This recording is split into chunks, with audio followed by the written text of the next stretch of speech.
सवाल का जवाब इस देना बात पड़ेगा। से तो आप भी इनकार नहीं करेंगे कि महंगाई इस वक्त देश पे सबसे बड़ा 55 मुद्दा लाख है, करोड़ का बेरोजगारी कर्ज था, इस वक्त जो सबसे आज बड़ा मुद्दा है। 135 लाख 25%, ये मानते हैं कि सबसे बड़ी नाकामी मोदी सरकार की महंगाई है। 14% ये मानते हैं कि बेरोजगारी सबसे बड़ी नाकामी है। देखिए नेहा जी, ऐसा है कि हर आंकड़े को, जैसा अभी गर्ग साहब कह रहे थे, उसको आइसोलेशन में नहीं, सही परिप्रेक्ष्य में देखना चाहिए। मैं ये पूछता हूं कि इन्होंने तो ऐसा बात कर रहे हैं कि 70 सालों में मानो कि यहाँ सारी इकोनॉमी जो आसमान में उड़ रही थी और सभी लोगों को बड़ी बड़ी नौकरियां थी, फैक्ट्रियां जो है आलू के बजाय सोना प्रोड्यूस कर रही थी, इस तरह की बात जो है वो कर रहे हैं। हकीकत है कि जिस हालात में इन्होंने छोड़ा था, एनपीए लेवल जो है बैंकों के इस तरह से कि आपने देखिए, मैंने कहा कि 65% ऐसे लोन दिए थे ये निकम्मे जो यूपीए की सरकार ने, जिसका अगर आप उस वक्त अगर जिस रेट पे लोन दिया था, अगर उससे आप सिर्फ डिस्काउंट करें तो एबिटा नेगेटिव, मतलब कि सारी लॉस मेकिंग कंपनियां को दिया था, जो कभी जिंदगी में नहीं कर पाती, वो पूरा हमारे जो है आ गया, हमारे हिस्से में आ गया, इसलिए कि हमने उस वक्त व्हाइट पेपर नहीं लाया, नहीं तो इनके ठीक है। सुभाष चंद्र जी, इससे एनपीए से शुरुआत करें। देखिए, एनपीए इस देश में 2004 से लेके 2007-8 के बीच में बहुत अच्छी इंडस्ट्रियल ग्रोथ हुई थी। उस समय की इकोनॉमिक ग्रोथ भी बहुत अच्छी थी, 8-9% तो हमारी नॉर्मल ग्रोथ हुआ करती थी। बहुत सारा इन्वेस्टमेंट हुआ उस समय स्टील में, सीमेंट में और बहुत सारी इंडस्ट्री में। इनफैक्ट इतना इन्वेस्टमेंट हुआ कि जो उस समय की जो ग्लोबल डिमांड थी और जो हिंदुस्तान की डिमांड थी, उससे ज्यादा हमने इन्वेस्टमेंट कर दिया। और उस समय कई लोगों को ऐसे प्रोजेक्ट्स भी उन्होंने शुरू कर दिए पावर सेक्टर में, रोड सेक्टर में, जो इकोनॉमिकली अनवायबल थे।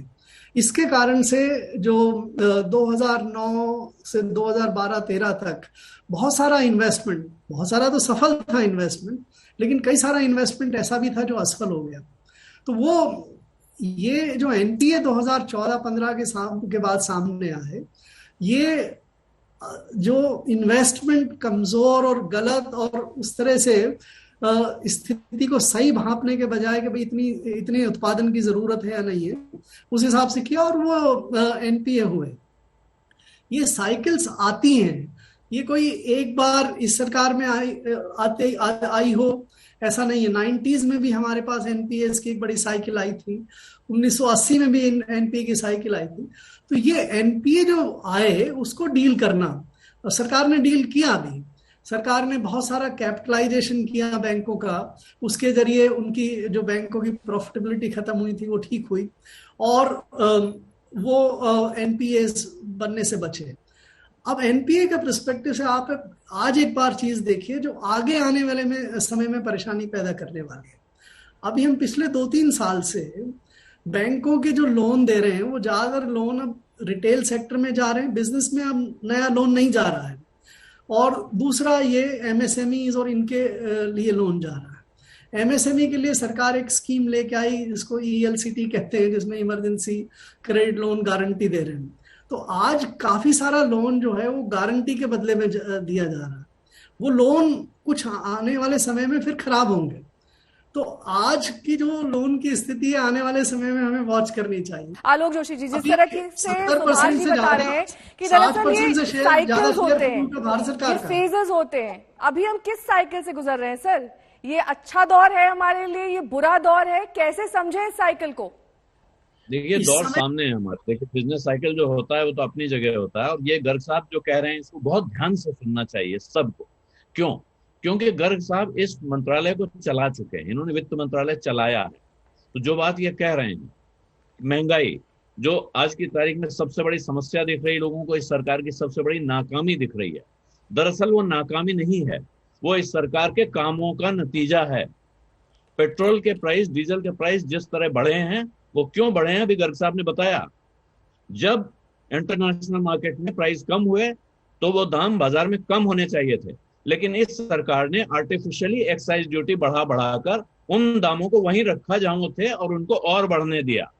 आज की तारीख में कहा जा रहा है कि राज्य सरकारें अपना हिस्सा का टैक्स कम कर दें तो राहत मिल जाएगी। अगर केंद्र सरकार अपना टैक्स और एक्साइज कम कर दे, राज्य सरकार के सारे टैक्स इससे तय होते हैं कि उसका प्राइस उसके हाथ में कितना आता है। अगर पहले से ही वो दाम कम होके आएगा तो राज्य सरकार का टैक्स उसे बहुत ज्यादा नहीं बढ़ा पाएगा, और राज्य सरकार अपना टैक्स कम करके पेट्रोल या डीजल की कीमत एक हद तक ही कम कर पाएगी। दूसरा एक मुद्दा आपके सर्वे में भी है कि सबसे ज्यादा लाभ इस सरकार के कामकाज का किसको मिला है? बड़े व्यापारियों को। और ये बड़े व्यापारी सुनते हैं हमें लगता है हमारे शहर का कोई बड़ा बनिया इस तरह का कोई आदमी होगा, वो नहीं है। 98 लोग, गिन लीजिए, आप गिन सकते हैं, 98 लोग हैं जिनके पास इस देश के 55 करोड़ 50 लाख लोगों के बराबर की संपत्ति है, सिर्फ 98 लोगों के पास। और इन 98 लोगों की संपत्ति पिछले कुछ सालों में बहुत भयानक रफ्तार से बढ़ी है। और इसके लिए आप कह सकते हैं कि बाजार में शेयर का दाम बढ़ रहा है। ये एयरपोर्ट किसी के पास चला जा रहा है, रेलवे किसी के पास चली जा रही है, तमाम आप चारों तरफ शहर में निकलिए, सारे बड़े प्रोजेक्ट अगर एक ही कंपनी का बोर्ड लगा दिख रहा है, ये शेयर बाजार नहीं करवा रहा है, ये वो लोग करवा रहे हैं। ये तो कह रहे थे सर कि जो है जफर इस्लाम बहुत अच्छे जानकार हैं। जफर इस्लाम ने एक बात कही कि कोरोना नहीं आया होता तो शायद 98% लोग हमारी तारीफ कर रहे होते। मुझे लगता है कोरोना बहुत बड़े पर्दे की तरह आया है। 98 ऐसे लोग हैं जिनकी आय 55 करोड़ 50 लाख लोगों जितनी है। आलोक जोशी जी ने डेटा दिया है। 2019-20 का आंकड़ा देख लीजिए, और अगर वैसे ही चल रहा होता तो शायद कोरोना नहीं आया होता तो आज 55% नहीं और ज्यादा लोग कह रहे होते कि ये सरकार की जो परफॉर्मेंस है आर्थिक मोर्चे पे बहुत खराब है। क्योंकि जो हालत आज आप देख रहे हैं, जो चिंताएं और परेशानियां देख रहे हैं, वो इस सरकार के किए का नतीजा है। आप गर्ग साहब से पूछ सकती हैं कि सरकार का खर्चा नहीं बढ़ रहा है, इसका क्या कारण है, इसका क्या मतलब? पहले कह चुके हैं वो डिस्कशन में कि सरकार का खर्चा नहीं बढ़ रहा है। जिस हिसाब से उन्होंने आंकड़े दिए हैं, अभी भी टारगेट मीट नहीं हुए एक्सपेंडिचर के।